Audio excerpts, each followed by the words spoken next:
Hello students, welcome to the channel. तो बेटा, जैसा कि आप सभी को पता है कि हमने स्टार्ट की हुई है एक रिवीजन सीरीज जिसमें हम प्रिपरेशन कर रहे हैं टर्म 2 एग्जामिनेशन की। और आज हम देखेंगे अकाउंटेंसी का आपका chapter retirement of a partner.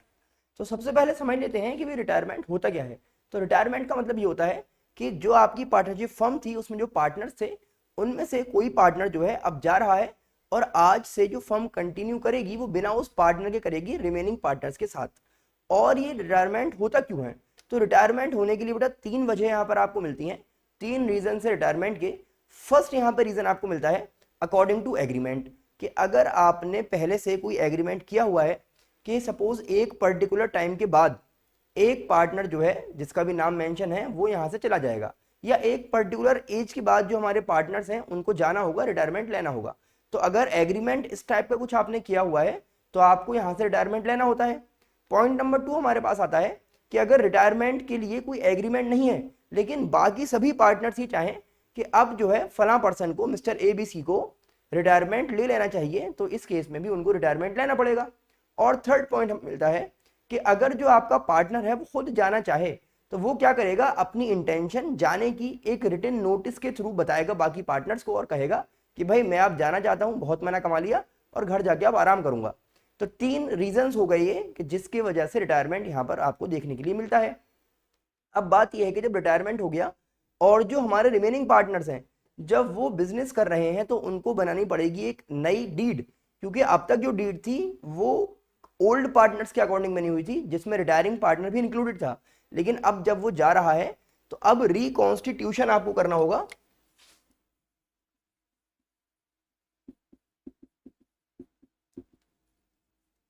दो वर्ड हमारे सामने आते हैं, एक होता है डिसोल्यूशन, एक होता है रिकॉन्स्टिट्यूशन। डिसोल्यूशन में तो फर्म ही आपकी खत्म हो जाती है, फर्म डिसॉल्व हो जाती है जो आप पढ़ेंगे लास्ट चैप्टर में। और रिकॉन्स्टिट्यूशन में क्या होता है कि जो आपका एग्रीमेंट है वो चेंज हो जाता है। और एग्रीमेंट जब चेंज हो रहा है तो प्रॉफिट शेयरिंग रेशियो नहीं आएगा, बाकी सारे जो पॉइंट्स हैं उस एग्रीमेंट में जो क्लॉजेज हैं वो नए लिख दिए जाएंगे, क्योंकि आज से नए एग्रीमेंट के अकॉर्डिंग काम किया जाएगा। तो ये हमने देखा कि रिटायरमेंट क्या होता है, क्यों होता है, और रिटायरमेंट के बाद क्या क्या करना रहेगा उसको देखेंगे आप। तो यहां पर देखेंगे adjustment required at the time of retirement, कि जब एक पार्टनर रिटायरमेंट ले रहा है तो क्या क्या एडजस्टमेंट करने पड़ेंगे। तो सबसे पहला काम क्या होता है कि भाई डिटरमाइन किया जाए न्यू प्रॉफिट शेयरिंग रेशो और गेनिंग रेशो, यानी कि जो आपने पढ़ा था ना change in profit sharing ratio, उस वाले चैप्टर्स की हेल्प से यहाँ पे आपको नया रेशियो और गेनिंग रेशियो कैलकुलेट करना होगा। फिर आप देखेंगे valuation and accounting of goodwill, तो गुडविल का ट्रीटमेंट देखना होगा यहाँ पर। रीवैल्यूएशन अकाउंट प्रिपेयर करना होता है। जब हम बात करते हैं डिसोल्यूशन की तो रियलाइजेशन अकाउंट बनता है। अब हम बात कर रहे हैं रिकॉन्स्टिट्यूशन की, रिटायरमेंट की, तो हम यहाँ पर क्या प्रिपेयर करेंगे, रीवैल्यूएशन अकाउंट। तो एसेट्स और लायबिलिटीज की जो वैल्यू है उसको कैलकुलेट किया जाएगा कि आज की डेट में क्या वैल्यू है, और उससे फिर जो प्रॉफिट या लॉस होगा वो पार्टनर्स में डिस्ट्रीब्यूट कर दिया जाएगा। फिर आप देखेंगे treatment of reserve and accumulated profits and losses. भाई जो आपने बैलेंस शीट में रिजर्व रखे हुए हैं या कोई आपके पास एक्यूमुलेटेड लॉस है उसको अब ट्रांसफर करना होगा पार्टनर्स को। Determination of amount due to retiring partner, जो पार्टनर जा रहा है उसका कितना अमाउंट ड्यू है वो हमें उसको पे करना होगा, और कैलकुलेट करना होगा पहले कि भाई कितना उसको पे करना है। फिर बात आएगी पेमेंट करने की, कि आप उसको किस तरह से पेमेंट कर रहे हैं, सारा पैसा एक बार में दे दिया या कुछ पैसा दे दिया, कुछ आपने लोन बना दिया कि भाई बाद में ले लेना, या पूरा का पूरा पैसा आपने लोन अकाउंट में रख दिया कि आराम आराम से लेते रहना है, अभी हमारे पास नहीं है। और लास्ट में है एडजस्टमेंट ऑफ कैपिटल्स, तो जो आपके रिमेनिंग पार्टनर्स हैं वो एडजस्टमेंट कर सकते हैं अपने कैपिटल्स का। ये आपके टॉपिक जो है सिलेबस में नहीं है, तो आपको फिलहाल ऊपर से 6 टॉपिक देखने हैं। तो चलिए स्टार्ट करते हैं आप समझना determining new profit sharing ratio and gaining ratio वाला पार्ट। तो चलिए बेटा समझ लेते हैं कि न्यू प्रॉफिट शेयरिंग रेशियो और गेनिंग रेशियो क्या होता है। सपोज करते हैं यहां पर हमारे पास तीन पार्टनर्स हैं A, B एंड C, और ये हमारे तीन पार्टनर हैं, अपना पार्टनरशिप में ये लोग रहे, और इनका रेशियो हुआ करता था 3:2:1। इस टाइप से कहानी पूरी क्वेश्चन में आपको गिवन होती है। अब सपोज ये कहा गया कि जो आपका C है वो रिटायर हो गया, ठीक है ना। तो जब C रिटायर हो गया तो अब बताइए new profit sharing ratio and gaining ratio क्या होगा। तो आपको ये देखना है कि क्वेश्चन में क्या क्या इंफॉर्मेशन गिवन है, उसके अकॉर्डिंग आप कैलकुलेट करते हैं new profit sharing ratio and gaining ratio.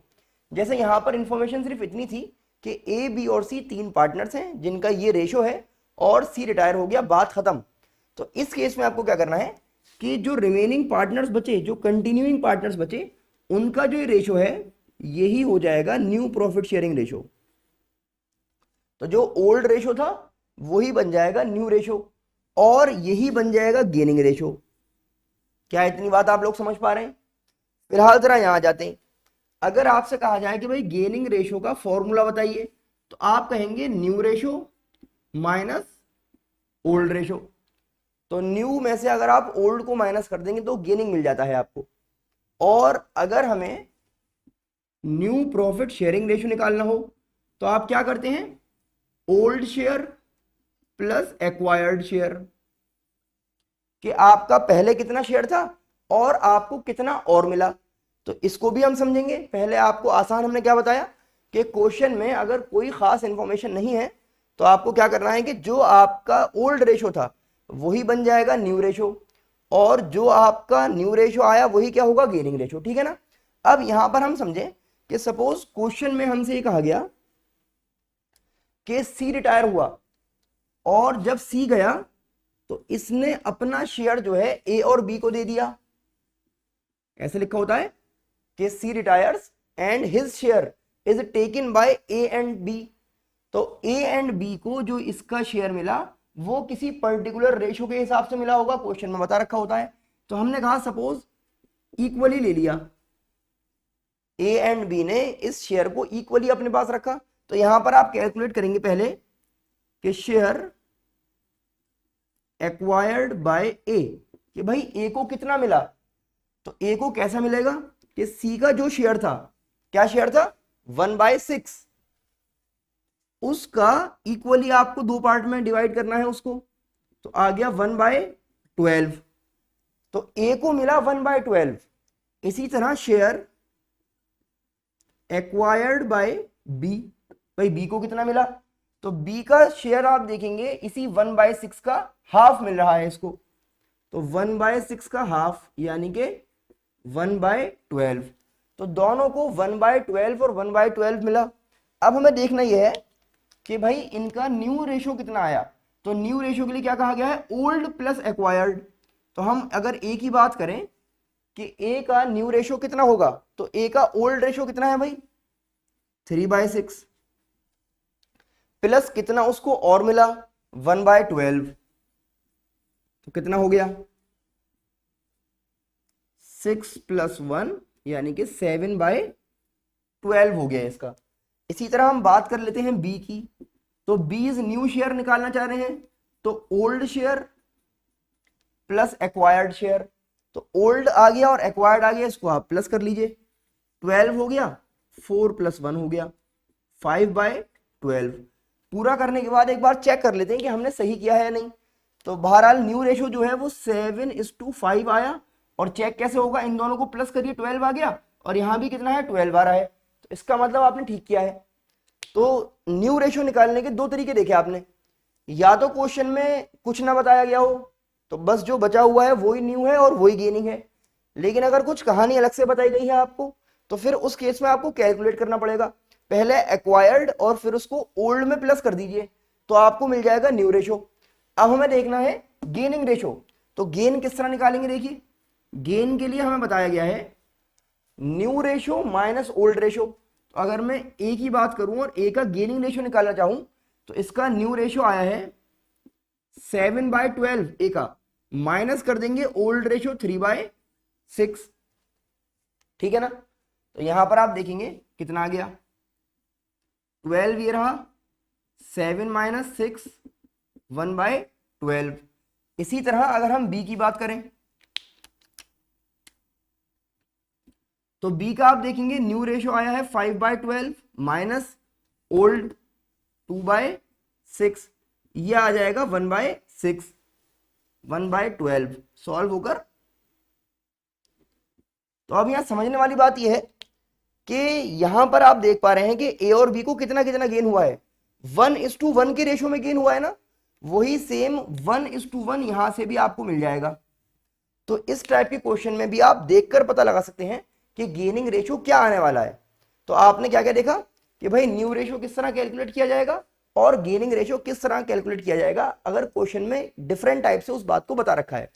अब हम आगे चलते हैं। ये बात हो गई new ratio and gaining ratio से रिलेटेड। हमने फॉर्मूला देखा गेनिंग रेशियो का, न्यू रेशियो का, और दो तरीके देखे गेनिंग और न्यू रेशियो कैलकुलेट करने के। आइए बेटा आप समझ लेते हैं valuation and treatment of goodwill. तो यहां पर आप देखेंगे सबसे पहले कि जब हम गुडविल की बात करते हैं तो गुडविल क्वेश्चन में दो तरह से हमें मिल सकती है। या तो क्वेश्चन में जिक्र होता है वैल्यूड गुडविल का, या क्वेश्चन बात करता है एग्जिस्टिंग गुडविल की। तो दो तरह से गुडविल के बारे में क्वेश्चन हमारे पास रहता है, या तो वैल्यूड होगी या फिर एग्जिस्टिंग होगी। वैल्यूड गुडविल का मतलब यह है कि एक पर्टिकुलर पर्पस के लिए, जैसे रिटायरमेंट हो रहा है तो आज की डेट में गुडविल को वैल्यू किया जा रहा है इस पर्टिकुलर पर्पस के लिए। और एग्जिस्टिंग गुडविल वो होती है जो ऑलरेडी हमारे पास बैलेंस शीट में लिखी हुई है। तो दोनों अलग अलग चीजें और दोनों का ट्रीटमेंट भी अलग तरह से किया जाएगा। तो पहले अगर हम बात कर ले बेटा वैल्यूड गुडविल की, तो वैल्यूड गुडविल का ट्रीटमेंट करने के लिए आपको क्या करना होता है कि आपको जर्नल एंट्री पास करनी होती है इस वैल्यूड गुडविल के लिए पार्टनर्स कैपिटल अकाउंट के थ्रू। और आप क्या करते हैं, gaining partners capital account debit to sacrificing partners capital account. तो जो पार्टनर गेन कर रहा है रिटायरमेंट की वजह से, यानी कि जो पार्टनर जा रहा है अब उसका शेयर जो है बचे हुए लोगों ने ले लिया तो उनको गेन होगा। तो जिनको गेन हो रहा है वो पे करेंगे क्योंकि उनको डेबिट कर रहे हैं आप। किसको पे करेंगे, सैक्रिफाइसिंग या फिर रिटायरिंग पार्टनर कह सकते हैं आप। भाई जो पार्टनर जा रहा है वो सैक्रिफाइस भी तो कर रहा है। तो यहां पर दो बातें होती हैं कि या तो जो रिमेनिंग पार्टनर बचे उन सभी को गेन हो जाए इस रिटायरिंग पार्टनर के जाने से, या फिर उनमें से किसी को सैक्रिफाइस भी हो सकता है। तो इसीलिए आप दोनों तरह से नाम याद रखिए, गेनिंग डेबिट टू सैक्रिफाइसिंग और रिटायरिंग पार्टनर करेंगे आप, ठीक है ना। और यहां पर गेनिंग के साथ साथ आप कभी कभी लिख सकते हैं कंटिन्यूइंग पार्टनर्स डेबिट। तो जरूरी नहीं है लेकिन कि भाई सारे कंटिन्यूइंग आने चाहिए, क्योंकि क्या बताया हमने कि जिसको गेन होगा सिर्फ वही डेबिट होगा, और रिटायरमेंट वाला जो पार्टनर है जो जा रहा है उसका नाम तो क्रेडिट में आना ही आना है, साथ में अगर किसी और ने सैक्रिफाइस कर दिया तो उसका भी नाम लिखा जाएगा। अब आप इसमें एग्जाम्पल से समझते हैं इस चीज को। क्वेश्चन में ये कहा गया है कि ए बी और सी तीन लोग हैं 3:2:1 के अकॉर्डिंग। सी रिटायर हो गया, सही है ना, एंड गुडविल इज वैल्यूड, क्या कहा गया, एग्जिस्टिंग नहीं बल्कि valued on the date of his retirement 60,000। तो गुडविल को वैल्यू किया गया है 60,000 रिटायरमेंट वाले दिन। तो रिटायरमेंट के अकॉर्डिंग जो आपने कैलकुलेट करी तो 60,000 रुपए को आपको ट्रीट करना है। कैसे करेंगे देखिए, क्या बताया गया, gaining partner debit to sacrificing partner.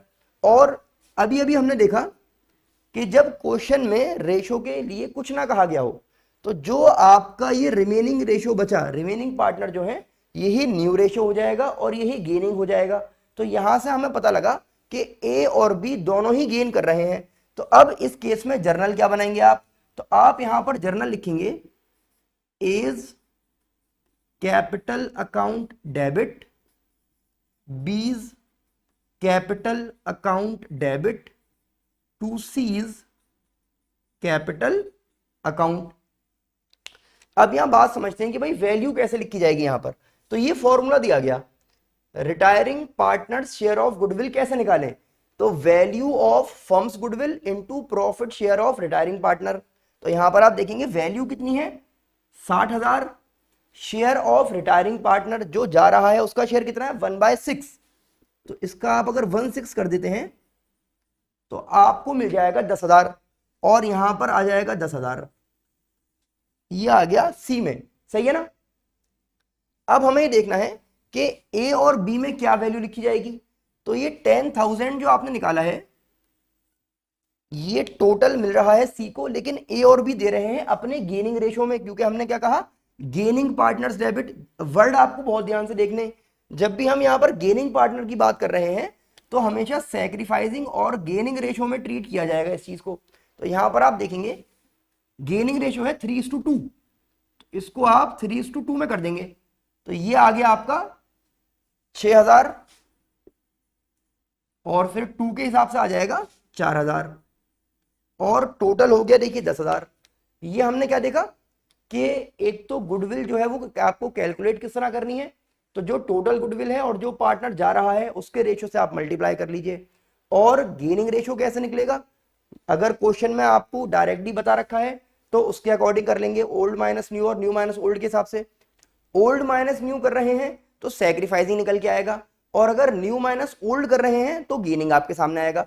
लेकिन आपको इस बात का ध्यान रखना है, देखिए हमेशा कि आपने गेनिंग रेशो कैलकुलेट करना चाहा न्यू माइनस ओल्ड करके, और अगर आंसर आपका पॉजिटिव आया तब तो उसको गेन कहा जाएगा, लेकिन अगर आंसर नेगेटिव आ गया तो फिर आप उसको सैक्रिफाइस कहेंगे। इस बात को ध्यान रखिएगा, क्योंकि हमने फॉर्मूला जो अप्लाई किया है वो गेनिंग का किया है। इसी तरह सपोज आपने फॉर्मूला अप्लाई किया सैक्रिफाइसिंग का, जो होता है ओल्ड माइनस न्यू, तो पॉजिटिव अगर आया तो सैक्रिफाइस है, निगेटिव आया तो गेन है। इस बात का ध्यान रखिएगा हमें, क्योंकि यहां पर रिटायरमेंट की बात करनी है, तो रिटायरमेंट में इस वाले फॉर्मूले का काम रहेगा न्यू माइनस ओल्ड, पॉजिटिव आने पे गेन और निगेटिव आने पे सैक्रिफाइस कहा जाएगा। तो ये बात हो गई वैल्यूड गुडविल की। अब चलते हैं एग्जिस्टिंग गुडविल की तरफ।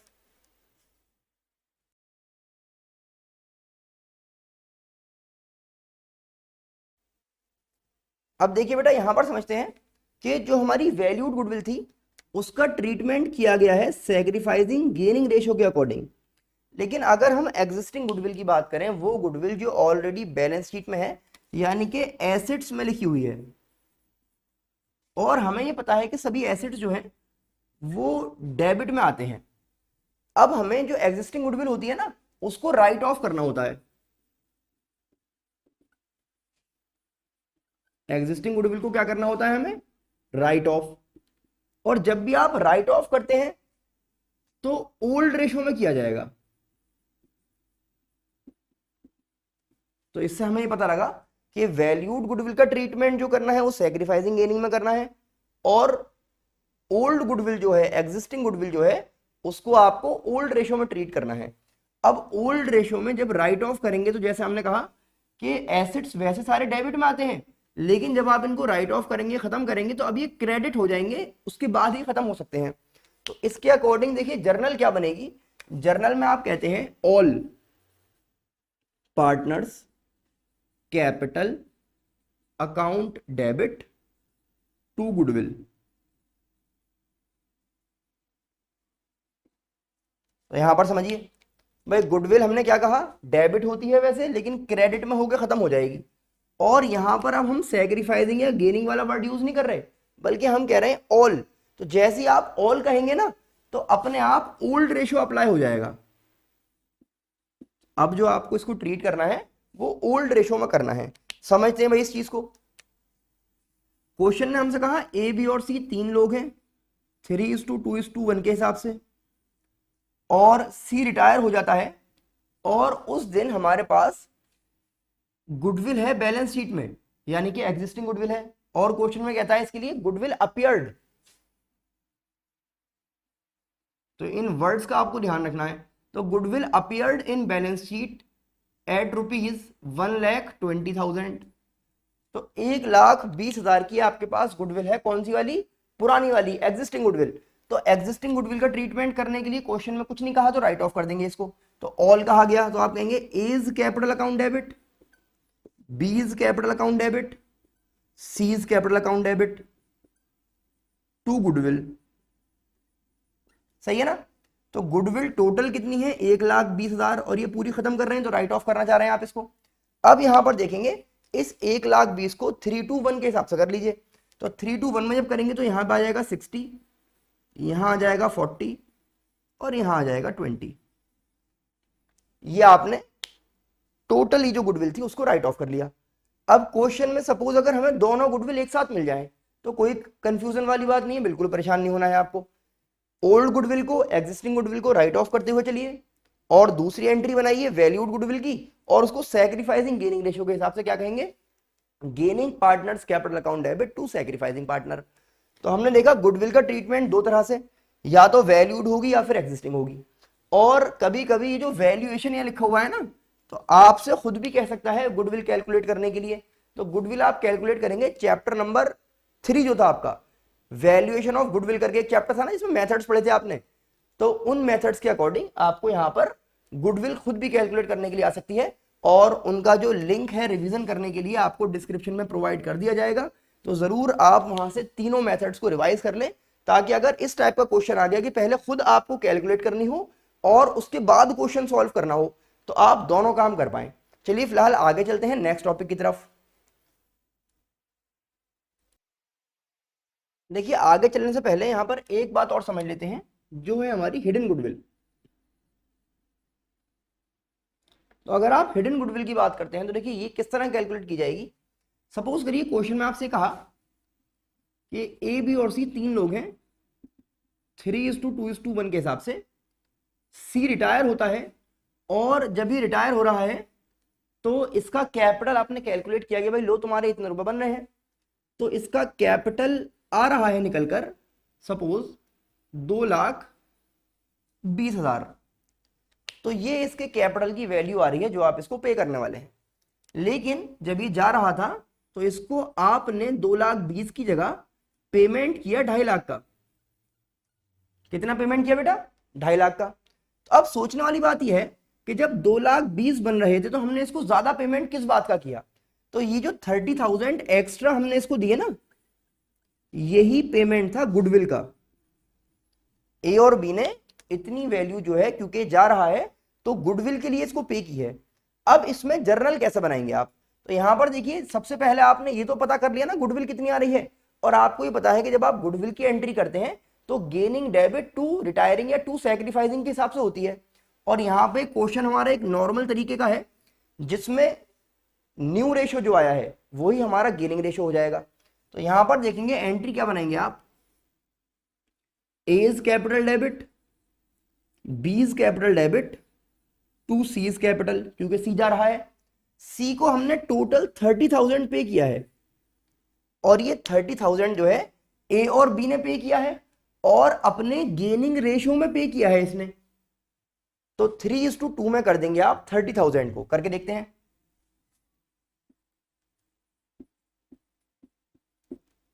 तो 18,000 आ गया और 12,000 आ गया, सही है ना?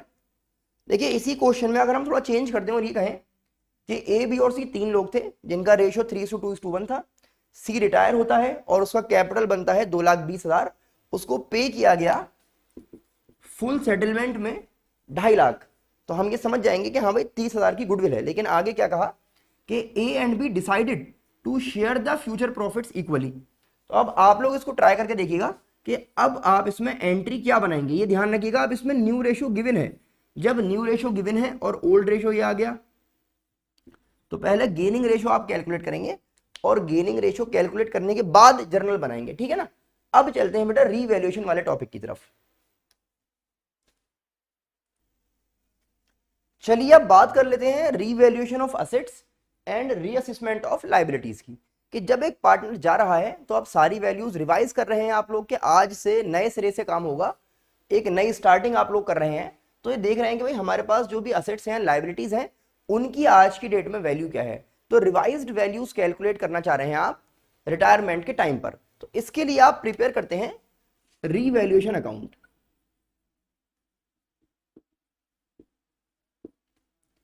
रीवैल्यूएशन अकाउंट जब आप प्रिपेयर कर रहे हैं तो बेटा ये एक नॉमिनल नेचर का अकाउंट होता है, जिसमें डेबिट और क्रेडिट ये दो साइड आपको मिलेंगी। और इसमें डेबिट में आप क्या लिखते हैं भाई, जो भी आपको लॉस हो रहा है, और जो गेन अगर हुआ है तो क्रेडिट कर दिया जाएगा। तो देखिए लॉस कब होगा कि जो आपके असेट्स हैं उनकी वैल्यू कम हो जाए, और जो आपकी लायबिलिटीज हैं उनकी वैल्यू इंक्रीज हो जाए।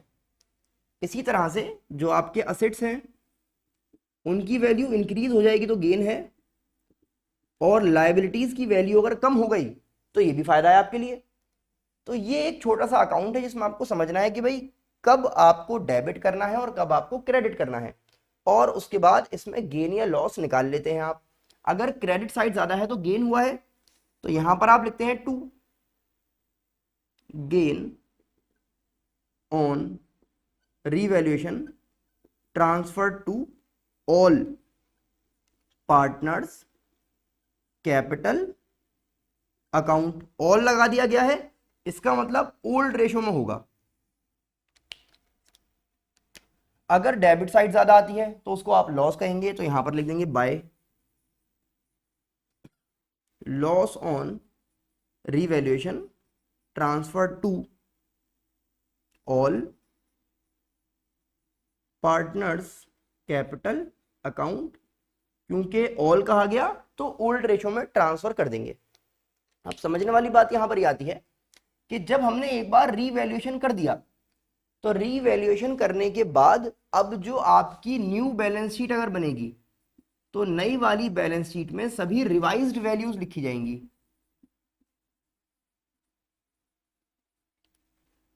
न्यू बैलेंस शीट में रिवाइज्ड वैल्यू लिखी जाएंगी, और आज से पुरानी वैल्यूज अब हमारे साथ नहीं रहेंगी, आज से न्यू वैल्यूज हम लिखेंगे क्योंकि हमने रीवैल्यूएशन कर लिया है। और अगर हम ये चाहें कि हम ओल्ड वैल्यूज को कैरी करना चाहते हैं,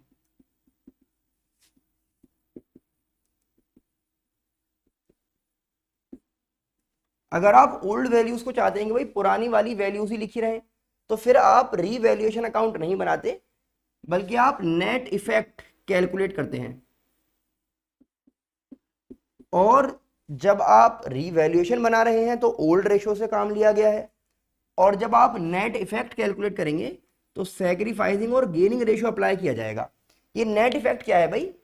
जो चीजें रीवैल्यूएशन के क्रेडिट में आई हैं, यानी कि increase in assets and decrease in liabilities, इनको आप ऐड कर लेंगे और इसमें से लेस किया जाएगा जो चीजें डेबिट में आती हैं। Decrease in assets and increase in liabilities, और उसके बाद जो भी वैल्यू आपको मिलेगी ये वैल्यू कहलाएगी नेट इफेक्ट। अब ये नेट इफेक्ट जो है आपके पास बेटा दो तरह से आ सकता है, या तो नेट इफेक्ट पॉजिटिव होगा या नेट इफेक्ट निगेटिव होगा। अगर नेट इफेक्ट पॉजिटिव आया है तो जर्नल आप बनाएंगे gaining debit to sacrifice, gaining partner debit to sacrificing partner, अगर नेट इफेक्ट जो है वो पॉजिटिव है, और सैक्रिफाइसिंग गेनिंग रेशियो के अकॉर्डिंग लिख दिया जाएगा। लेकिन अगर हम यहां पर देखें अगर निगेटिव आ गया तो आपको करना पड़ेगा सैक्रिफाइसिंग डेबिट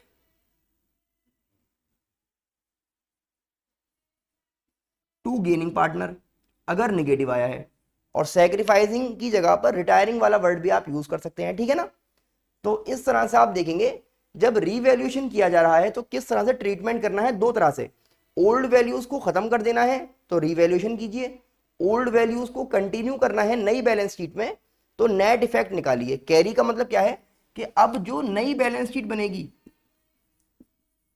उसमें ओल्ड वैल्यूज शो की जाएंगी, नई बैलेंस शीट में ओल्ड वैल्यू करेंगे तो क्या कहेंगे इसको, नेट इफेक्ट के थ्रू, ठीक है ना। और सैक्रिफाइसिंग गेनिंग रेशो में चलेगा। अब इसमें एक बात देखिए समझने की यहां पर और आती है कि जब आप रीवैल्यूएशन की बात कर रहे हैं तो जर्नल किस तरह बनाएंगे। तो देखिए जर्नल यहां पर बनानी बहुत आसान है। यहां पर आप देखेंगे आपने कहा कि भाई रीवैल्यूएशन के डेबिट में है दो चीजें, तो अगर एसेट की वैल्यू कम हो रही है तो जर्नल आपकी बनेगी रीवैल्यूएशन डेबिट टू असेट्स, क्योंकि वैल्यू कम हो रही है। और अगर लाइबिलिटी की वैल्यू इंक्रीज हो रही है तो आप कहेंगे रीवैल्यूएशन डेबिट टू लाइबिलिटी, वो जो भी नाम है उस लाइबिलिटी का। और अगर एसेट्स की वैल्यू इंक्रीज हो रही है तो आप कहेंगे एसेट्स डेबिट टू रीवैल्यूएशन, क्योंकि हमें पता है कि जब एसेट्स अकाउंट इंक्रीज करता है तो वो डेबिट में आता है, और अगर हम उसको क्रेडिट कर दें तो डिक्रीज हो जाएगा, जैसे यहां पे हुआ था। अगर लाइबिलिटीज कम होती हैं तो वो डेबिट हो जाती हैं, तो लाइबिलिटीज डेबिट टू रीवैल्यूएशन। और यहां पर इसी तरह गेन और लॉस की भी आप एंट्री कर सकते हैं। जैसे सपोज गेन हुआ तो पार्टनर्स अकाउंट क्रेडिट होगा, तो आप कहेंगे रीवैल्यूएशन डेबिट टू सारे पार्टनर्स। अगर लॉस हुआ तो पार्टनर से पैसा लेना पड़ेगा, तो आप कहेंगे सारे पार्टनर्स डेबिट टू रीवैल्यूएशन।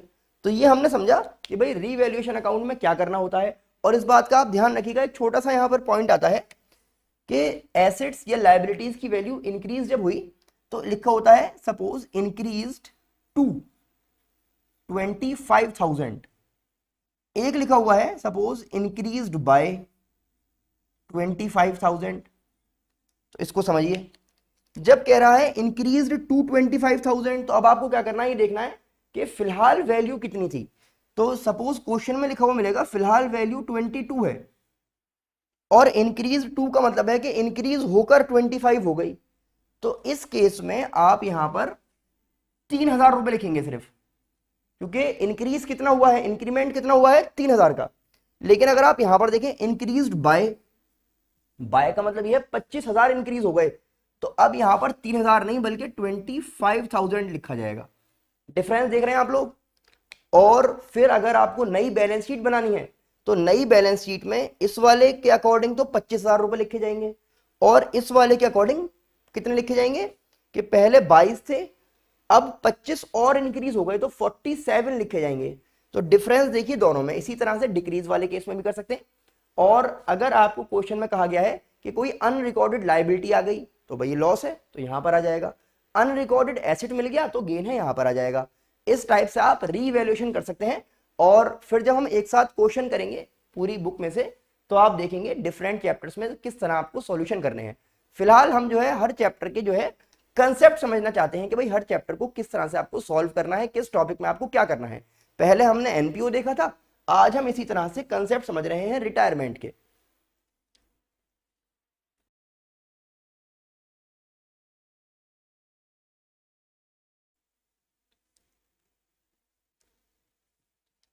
तो चलिए बेटा बात कर लेते हैं accounting treatment for reserves and accumulated profits और लॉसेस। तो देखिए रिजर्व जो है हमारे पास वो पॉजिटिव नेचर के होते हैं। पॉजिटिव ये कब होते हैं, जब ये सारे आपको लायबिलिटी में लिखे हुए मिलेंगे। कहां पे लिखे हुए मिलेंगे, लायबिलिटी में। यानी कि ये प्रॉफिट्स हैं जो आपको मिलने हैं। पॉजिटिव क्यों कह रहा हूं मैं इनको, कि ये आपको प्रॉफिट्स हैं जो मिलने हैं। ये प्रॉफिट के पार्ट होते हैं जो आपने कहीं ना कहीं डिस्ट्रीब्यूट करने की जगह रिटेन करके अपने पास रख लिया, ठीक है ना। तो एक्यूमुलेटेड प्रॉफिट्स आप इनको कह सकते हैं, ये आपके रिजर्व कहलाते हैं। अब जब ये लायबिलिटी है तो ये क्रेडिट में आएंगे, और अब हम इनको खत्म कर रहे हैं, इनको राइट ऑफ करना चाहते हैं आप। तो रिजर्व हो गए राइट ऑफ, और राइट ऑफ जब करना चाहते हैं तो क्रेडिट की जगह अब ये डेबिट हो जाएंगे। तो जितने भी आपको रिजर्व देखने के लिए मिलेंगे, जैसे कि workman compensation reserve, general reserve, investment fluctuation reserve, ये सब आप डेबिट कर देंगे और क्रेडिट हो जाएंगे पार्टनर्स, क्योंकि पार्टनर्स को मिलेंगे ये। तो to all partners capital account, जैसे ही ऑल कहा तो ओल्ड रेशो में ट्रांसफर किया जाएगा। ये बात हो गई रिजर्व की। अब हम यहां पर देखेंगे लॉसेस भी हैं। तो ये वो चीजें हैं जो एसेट साइड पे रखे होते हैं, एक्यूमुलेटेड लॉसेस। तो इनको समझते हैं जरा। एक्यूमुलेटेड लॉसेस हैं, कहां रखे होते हैं, बैलेंस शीट में एसेट साइड पर। और ये एसेट्स हैं तो डेबिट नेचर के हो गए, ये खत्म करने हैं, राइट ऑफ करने हैं तो क्रेडिट में जाके होंगे। तो आप इसकी जर्नल बनाएंगे, all partners capital account debit to losses. तो ये जो लॉसेस हैं इनमें आपको क्या क्या देखने के लिए मिल सकता है, तो यहां पर आप देखते हैं to advertisement suspense account, to deferred revenue expense account, to PL account का डेबिट बैलेंस। इसी तरह यहां पर आप देखेंगे तो यहां पर आपको मिलेगा पीएल अकाउंट का क्रेडिट बैलेंस, तो वो डेबिट किया जाएगा। तो जो पॉजिटिव नेचर की चीजें थी वो पार्टनर को मिल रही हैं तो पार्टनर्स क्रेडिट हुए हैं। ये नेगेटिव नेचर की चीजें हैं, लॉस है भाई, तो ये पार्टनर्स को डेबिट कर देंगे, पार्टनर्स के अकाउंट को अब आप कम कर रहे हैं इससे, तो पार्टनर्स डेबिट टू सारी चीजें। ये दोनों केस हमने देखे जब आप राइट ऑफ करना चाहते हैं। लेकिन इसी में जैसे हमने पहले देखा था ना रिवैल्यूएशन वाले में, क्या आप ओल्ड वैल्यूज को कैरी करना चाहते हैं। राइट ऑफ करने का मतलब तो यह है कि अब न्यू बैलेंस शीट में इनको आप नहीं शो करेंगे, लेकिन अगर आप कैरी कर लेते हैं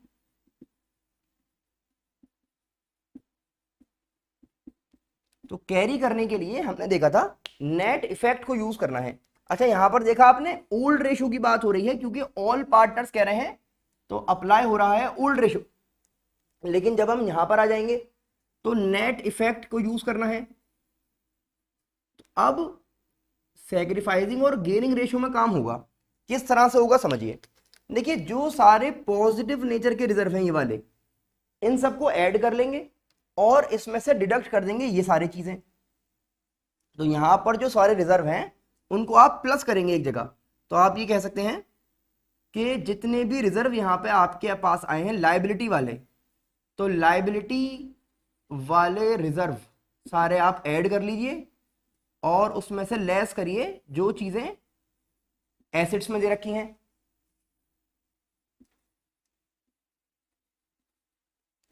सही है ना, आसान हो गया।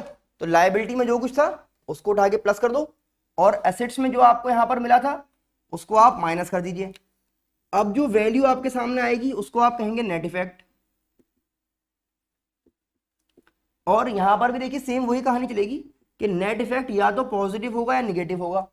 पॉजिटिव है तो गेनिंग डेबिट टू सैक्रिफाइस कहेंगे आप, और निगेटिव है तो सैक्रिफाइसिंग डेबिट टू गेनिंग। इस बात का ध्यान रखना है वरना गलत हो जाएगा।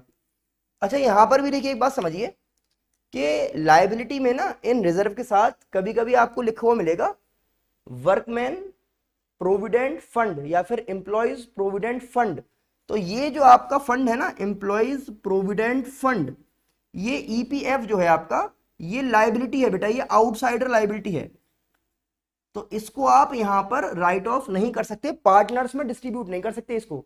भाई ये तो एम्प्लॉयज का पैसा है ना, तो ध्यान रखिएगा कभी भी आपको जब क्वेश्चन आए और एम्प्लॉयज प्रोविडेंट फंड मिले तो उसको आप राइट ऑफ मत कीजिएगा, ध्यान रखिएगा इस बात का।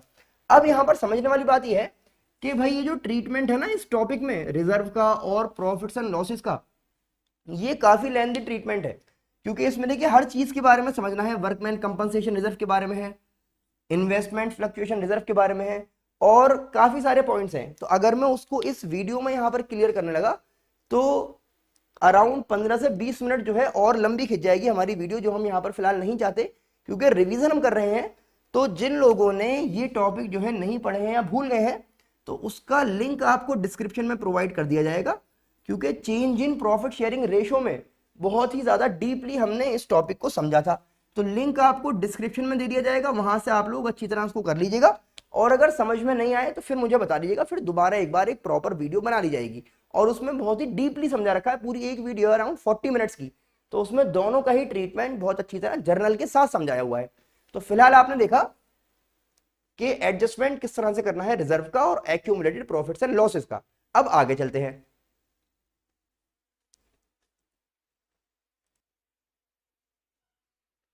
आइए बेटा आप बात कर लेते हैं amount due to retiring partner किस तरह से कैलकुलेट किया जाएगा।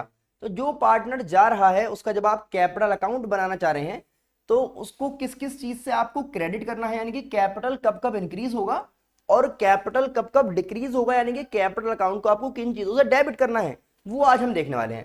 तो यहां पर देखेंगे बेटा सबसे पहले opening credit balance capital account का या करंट अकाउंट का, जो भी आपको गिवन है। और अगर दोनों हैं तो दोनों का ओपनिंग बैलेंस एक जगह पर आ जाएगा आपके कैपिटल अकाउंट में। फिर शेयर इन गेन, अगर रीवैल्यूएशन पे गेन हुआ तो उससे क्रेडिट हो जाएगा। शेयर ऑफ रिजर्व, जो आपको रिजर्व मिले अभी हमने देखा था। फिर शेयर इन गुडविल, जब वो जा रहा है तो उसको गुडविल मिली। Share of profit up to the date of retirement, तो जिस दिन वो रिटायर हुआ। लेकिन नॉर्मली जो है रिटायरमेंट प्लान्ड होता है, पहले से पता होता है कि पार्टनर जो है वो ईयर के एंड में जाएगा या ईयर के बिगिनिंग में जाएगा। लेकिन किसी वजह से अगर वो साल के बीच में जाना चाहता है तो किस तरह से आप कैलकुलेट करेंगे अभी हम देखेंगे। बहरहाल जो भी प्रॉफिट निकल कर आएगा वो क्रेडिट हो जाएगा। और सैलरी या फिर IOC till the date of retirement, जिस दिन तक वो हमारे साथ रहा उस दिन तक उसको कितनी सैलरी मिलनी है या इंटरेस्ट ऑन कैपिटल मिलना है वो हम देखेंगे। यहीं पर हम यहाँ समझ लेते हैं बेटा, हाथ के हाथ हम कवर करते हुए चलेंगे डेथ वाला चैप्टर, क्योंकि दोनों में बिल्कुल सेम है, रिटायरमेंट हो या डेथ हो बिल्कुल सेम चीज है, एक में पार्टनर जा रहा है और एक में पार्टनर जा रहा है, ठीक है ना, तो एक ही मतलब है। तो यहां पर आप देखते हैं रिटायरमेंट के साथ हम कवर कर रहे हैं साथ में डेथ। आइए, तो अब हमें समझना ही है कि भाई डिक्रीज किस चीज से होगा, तो opening debit balance of capital account and current account, share in loss on revaluation, share in accumulated losses, drawings अगर आपने की हैं तो डेबिट हो जाएगा और उस पर इंटरेस्ट लगेगा तो वो भी डेबिट हो जाएगा। इंटरेस्ट ऑन कैपिटल जो है वो क्रेडिट में था, देखिए। फिर क्या है, advance taken from the firm, अगर आपने फर्म से कुछ लोन ले रखा है तो वो आपके अकाउंट से माइनस करना पड़ेगा तो डेबिट कर देंगे। अब यहां समझिए कि if the question is silent on payment, कि जब आपका पार्टनर जा रहा है तो जो भी उसका बैलेंस निकल कर आया उससे रिलेटेड क्वेश्चन में कुछ नहीं कहा, कुछ इन द सेंस ये नहीं बताया कि आपने उसको पेमेंट किया या नहीं किया। अगर कह रहा है पेमेंट कर दिया तो एंट्री कुछ इस तरह से बनेगी, retiring partners capital account debit to bank, अगर पेमेंट कर दिया। अगर नहीं किया या क्वेश्चन में कुछ नहीं बताया तो क्या करेंगे, retiring partners capital account debit to retiring partners loan account, उसको लोन बना देंगे और ये लोन कैरी करेगा अपने साथ 6% पर एनम का इंटरेस्ट। अगर क्वेश्चन में कुछ कहा नहीं है, कह दिया फिर तो कोई बात ही नहीं है।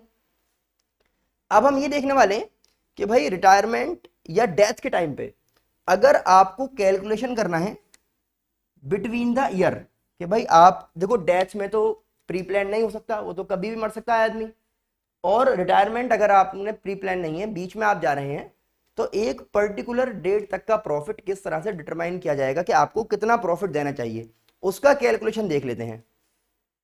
तो चलिए अब बात कर लेते हैं कि अगर हमारा पार्टनर जो है वो रिटायर हो रहा है या फिर उसकी डेथ हो जाती है इन बिटवीन द ईयर, तो आप किस तरह से प्रॉफिट या लॉस कैलकुलेट करेंगे।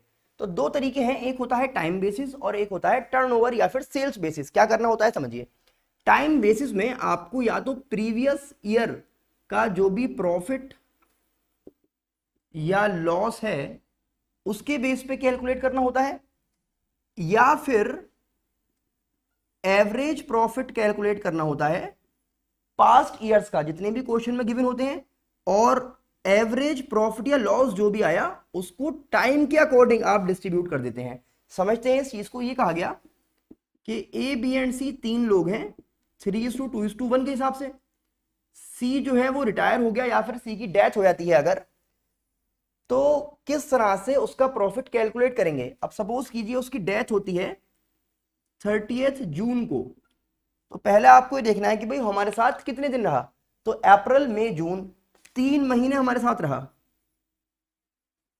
ये बात समझ में आ रही है, बिल्कुल आसान है। अब क्वेश्चन में आपको देखना है कि या तो प्रीवियस ईयर का प्रॉफिट दे रखा हो या पास्ट ईयर्स के प्रॉफिट्स हो, उनका आपको एवरेज निकालना है। तो हम यहाँ पर एग्जांपल ले रहे हैं कि हमसे क्वेश्चन ने कहा कि भाई पास्ट 2 ईयर्स का प्रॉफिट कुछ इस तरह से है, 50,000 है और 70,000 है। तो अगर इस टाइप से 2 साल का प्रॉफिट दे दिया तो पहला काम क्या करना है कि इसका एवरेज निकाल लीजिए। तो एवरेज प्रॉफिट कितना आ जाएगा ये आपको कैलकुलेट करना पड़ेगा, है ना, कभी कभी गिवन भी हो सकता है। तो 1/20/2 60,000 रुपए आ गए। आप समझिए, देखिए क्या करना है, हम क्योंकि टाइम के हिसाब से बात कर रहे हैं तो आप कहेंगे कि सी का शेयर, सीज शेयर कैसे निकालें। तो 60,000 टोटल प्रॉफिट है जिसमें सी का शेयर है 1/6, और ये जो हमने करा ना ये पूरे साल का हुआ, लेकिन हमें निकालना है 3 महीने का, तो इंटू 3/12 कर दीजिए। तो इस तरह से आपको कैलकुलेट करना है। तो देखिए कितना आ गया ये 4 10 20 500। तो सी का शेयर आ गया बेटा प्रॉफिट्स में 2500 टाइम बेसिस के हिसाब से। अगर हम बात करें टर्नओवर बेसिस पे, तो टर्नओवर बेसिस पे किस तरह निकालेंगे, इसमें क्या करना होता है, इसमें हमें देखना है कि प्रीवियस ईयर में हमारी कितनी सेल थी और उसके अकॉर्डिंग कितना प्रॉफिट था, और करंट ईयर में अब तक जो सेल हुई है उसके अकॉर्डिंग कितना आपको मिलना चाहिए। देखिए क्या करना होता है, प्रीवियस ईयर में सपोज सेल हमें दे रखी है 4,80,000, प्रीवियस ईयर का प्रॉफिट हमारे पास है 48,000, और हमें ये बताया गया कि जून में 30 जून को उसकी डेथ हो गई या रिटायर हो गया वो, तो इस दिन तक, इस डेट तक आपने अब तक कितना अर्न किया है, जो सेल दे रखी है इस डेट तक, तो यहां तक की सेल हमारे पास है 1,00,000। अब हम ये देखना चाह रहे हैं कि सी को कितना मिलेगा। तो पहला काम ये करना होता है कि हमें जो है ना इसकी परसेंटेज कैलकुलेट करनी है कि प्रीवियस ईयर में जो प्रॉफिट हमने अर्न किया वो सेल का कितना परसेंट था। तो आप इसको सॉल्व करेंगे 10% आ जाएगा। सब लोग कर सकते हैं भाई, कैसे करेंगे, प्रॉफिट अपॉन सेल इनटू 100, तो ये 10% आ गया। इसका मतलब ये हुआ कि करंट ईयर का जो अभी तक का प्रॉफिट बन रहा है वो अभी तक की सेल पे 10% होना चाहिए, तो 10,000 रुपये हो जाएगा। कितना हो जाएगा बेटा, 10,000। अब समझने वाली बात यह है कि हमें सिर्फ सी की बात करनी है, सीज शेयर निकालना है। तो 10,000 जो आया ये तो तीनों पार्टनर्स का आया ना, इसमें सी का कितना है, तो इंटू 1/6 आप कर देंगे, तो जो भी वैल्यू यहां पर निकल के आएगी वो हो जाएगा आपका सी का शेयर। ठीक है ना। तो इस तरह से हमने देखा कि ड्यूरिंग द ईयर अगर डेथ या रिटायरमेंट की बात चल रही है तो आप किस तरह से शेयर कैलकुलेट करेंगे, प्रॉफिट में या फिर लॉस में। अब यहां पर सबसे इंपॉर्टेंट एक बात आने वाली है जो आपको अकाउंट में और जर्नल बनाने में काम में आएगी, कि जब आपका जो पार्टनर है वो रिटायर हो रहा है या डेथ हो रही है उसकी, तो जो रिमेनिंग पार्टनर्स हैं वो क्या कर रहे हैं, क्या उनका प्रॉफिट शेयरिंग रेशो चेंज हो रहा है या उनका प्रॉफिट शेयरिंग रेशो चेंज नहीं हो रहा। इसके अकॉर्डिंग आप किस तरह से जर्नल और अकाउंट में, एक वर्ड है जो आपको लिखना है कि profit and loss suspense account आपको यूज करना है वर्ड, या फिर पार्टनर्स कैपिटल अकाउंट के थ्रू सैक्रिफाइसिंग और गेनिंग रेशियो में आप करने वाले हैं। इस चीज को समझते हैं। चलिए लास्ट टॉपिक आज का हमारा, तो आइए बेटा समझ लेते हैं आज का लास्ट टॉपिक कि अगर profit sharing ratio between the remaining partners change हो रहा है और चेंज नहीं हो रहा तो इस केस में जर्नल किस तरह से प्रिपेयर की जाएगी। पहले हम इसको समझते हैं कि अगर रेशो जो है वो सेम है यानी कि चेंज नहीं हो रहा, जो ओल्ड रेशो था वही आगे भी रहेगा आपका न्यू रेशो बनकर, तो क्या करना है, एक एंट्री बनेगी। अगर प्रॉफिट हो रहा है तो एंट्री आपको बनानी है profit and loss suspense account debit to retiring partner, तो जो रिटायरिंग पार्टनर है उसको दे देंगे, बात खत्म हो जाएगी। और अगर लॉस हुआ है तो इस तरह से कर देंगे, क्योंकि अब आपको पार्टनर से लेना पड़ेगा, तो जाने से पहले कहेंगे पैसा दे के जाओ, retiring partner debit to PL suspense. साथ में डिसीज्ड भी इसलिए लिख दिया है कि डेथ वाले चैप्टर में भी सेम इसी तरह से काम में आपके आ जाएगा। अब यहां पे समझते हैं कि अगर प्रॉफिट शेयरिंग रेशियो चेंज हो जाता है तो आपको क्या करना पड़ेगा, प्रॉफिट वाले केस में पहले तो ये वाली एंट्री बनानी है, उसके बाद आपको एक बार ये एंट्री बनानी पड़ेगी। तो पहले ये फिर ये क्या है, gaining partners capital debit to profit and loss suspense account. जैसे ही नाम आ गया गेनिंग पार्टनर, तो अब गेनिंग रेशो में आपको यहां पर एंट्री करनी होगी। और इसी तरह अगर आप यहां पर बात कर लेते हैं बेटा कि अगर लॉस हुआ है तो पहले नंबर पे ये वाली एंट्री, और उसके बाद आपको बनानी है फिर ये वाली एंट्री जिसमें आप कह रहे हैं profit and loss suspense account debit to gaining partners capital account. तो ध्यान रखिएगा किस तरह से आपको एंट्री करनी है अगर रेशो चेंज हो गया है और अगर रेशो चेंज नहीं हुआ तो इस टाइम पर। तो बेटा आज हमने कंप्लीट कर लिया है अपना रिटायरमेंट। तो जो भी कंसेप्ट थे वो आज हमने यहाँ पर देखे हैं, जिस भी तरह की जो ट्रीटमेंट थे वो हमने समझ लिए हैं। और अब बात रही न्यूमेरिकल क्वेश्चंस की, तो मैं ये चाह रहा हूँ कि पहले सभी चैप्टर्स क्लियर हो जाएं आपको, उसके बाद हम कुछ सैम्पल पेपर्स यहाँ पर सॉल्व कर करके देखेंगे, तो उसमें न्यूमेरिकल क्वेश्चंस अपने आप आ जाएंगे। तो आई होप आपको समझ में आ गया होगा। अब आपको करना क्या है बेटा, इसकी प्रैक्टिस कीजिए, अपने फ्रेंड्स को जरूर शेयर कर दें, चैनल को सब्सक्राइब करना बिल्कुल भी ना भूलें। फिर मुलाकात होगी आपसे डिसोल्यूशन के साथ। अल्लाह हाफिज।